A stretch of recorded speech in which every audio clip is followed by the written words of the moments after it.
دھمکی والے دینے والوں کو ہم ایسے چیٹی سے ایسا مزل دیتے ہیں. واہ واہ واہ. ہمیں دھمکی کی کوئی الجھن فکر نہیں ہے. واہ. الحمدللہ ہمارے سینے پر کوش ہے اختر رضا کا. سبحان اللہ سبحان اللہ. ہمیں کسی کی کوئی فکر نہیں ہے.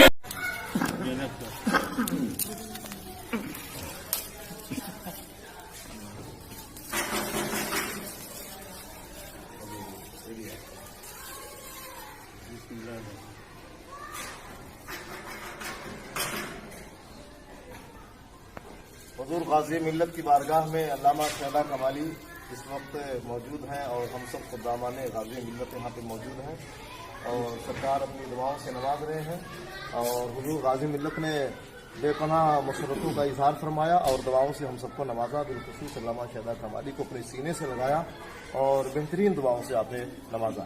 بسم اللہ الرحمن الرحیم. میں ایک راز پر سے پردہ اٹھا رہا ہوں جی حضور. کہ میرے منصوبے میں تھا کہ جناب ابو طالب کے تعلق سے حقائق پیش کروں اور جو قائلین ہیں منکرین ہیں ان کے دلائل کو بھی سامنے رکھ کر کے بات کروں. لیکن جب میں نے خواجہ فتح حضرت ابو طالب پڑھا تو اس نے میرے اس شوق میں جیسے اور چنگاری بھڑکا دی اور پھر میں نے ادب سے لکھنا شروع کیا. سبحان اللہ. اور آج میری بھی کتاب الحمدللہ مکمل ہو گئی. سبحان اللہ. سبحان اللہ. تو مجھے کتاب مکمل کرنے کا جو محرک تھا جی وہ خواجہ فتح حضرت ابو طالب تصنیف لطیف مولانا شہدہ کمالی جی. یہ محرک ہے. ہاں میں سمجھتا ہوں کہ مجھے کتاب لکھنے پر جب اس کتاب نے ہاں. اکسایا اٹھایا جی توجہ دلائی جی. جذبہ پیدا کیا تو آپ اسے ضرور پڑھیں. سبحان یہ اللہ. کتاب کے لکھنے میں آپ کو اٹھائے یا نہ اٹھائے جی واہ. مگر ابو طالب کے قدموں میں جھکانے میں کے لیے کافی. اللہ تعالیٰ اسے قبول فرمائے آمین. اور اس کو ملت اسلامیہ کے لیے مفید بنائے. آمین. آمین. وصلی اللہ تعالیٰ علی خیر خلقہ نور حسین محمد وآلہ وصحبہ اجمعین رحمۃ اللہ علیہ.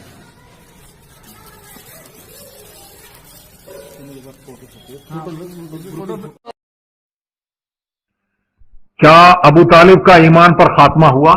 نہیں. صحیح بخاری اور دوسری حدیثوں سے مشکات وغیرہ میں جو ہے یہ ثابت ہے کہ ان کی موت جو ہے وہ کفر پر ہوئی اور حضور سرور عالم صلی اللہ تبارک و تعالی علیہ وسلم نے جو کلمہ اسلام ان پر پیش کیا تھا ان کے پاس ابو جہل وغیرہ سارے قریش کے سردار وہ ان کو گھیرے رہے اور انہوں نے ان کو وہ کلمہ نہیں پڑھنے دیا یہاں تک کہ آخری کلمہ ان کا یہ تھا کہ علی ملت عبد المطلب کہ میں عبد المطلب کی ملت پر اپنی جان دیتا ہوں. اور عبد المطلب رضی اللہ تبارک و تعالی عنہ اگرچہ وہ واحد ہے اس لیے کہ حضور کے آباء و اجداد میں کوئی کافر اور مشرک نہیں ہے اور سب ناجی ہے اور حضور حضرت آدم حضرت آمنہ کے سے لے کر کے عبداللہ اور آمنہ رضی اللہ تبارک و تعالی عنہما تک سب واحد اور ناجی ہے. حضرت عبد المطلب بھی واحد ہے لیکن حضور سے بڑے عالم صلی اللہ تبارک و تعالی کے بعثت کے بعد میری توحید اور میرا لا الہ الا اللہ جو ہے وہ کام نہیں دیتا جب تک کہ محمد رسول اللہ نہ کہے. لہذا ابو طالب جو ہے مسلمان نہیں ہوئے اور ان کی موت کفر پر ہوئی. نسب کی وجہ سے اگر پاک ہو، نسب ہی کو مان لیا جائے کہ اگر نسب کی وجہ سے پاک ہو تو ابو لہب بھی تو حضور کا سگا چچا ہے اور اس میں تو قرآن میں پوری آیت اس کے مذمت میں تبت یدا ابی لہب و تب کہ ابو لہب جس نے حضور علیہ السلام کے لیے کہا تو اللہ تعالیٰ نے اسے جواب دیا کہ تیرے ہاتھ جو ہلاک ہو جائیں تو بھی جہنمی، تیری بیوی بھی جہنمی ہے. نسب کے اعتبار سے یہ دلیل صحیح نہیں آئی. کوئی اسی وقت فون کر کے نقوی صاحب کو کہتا کہ ابو لہب کے بارے میں آپ کیا کہیں اب ٹھیک ہے. ہاں یہ دیکھیے اب یہ تو پھر اگر پالنے کی دلیل ہے تو پھر تو فرعون کے گھر میں موسیٰ علیہ السلام پلے تو کیا پروگرام ہے پھر آپ کا بھائی. 40 برس تک تو موسیٰ علیہ السلام کو فرعون نے پالا ہے یا نہیں؟ تو فرعون کو بھی ایمان والا کو اس لیے کہ اللہ کے ایک نبی کو پالا وہ بھی ہے. اب مسئلہ شرعی کیا ہے؟ بعض مسائل ایسے ہوتے ہیں جس میں علماء کا اختلاف. بعض ہماری علماء اہل سنت کا یہ نظریہ ہے کہ ابو طالب جو ہیں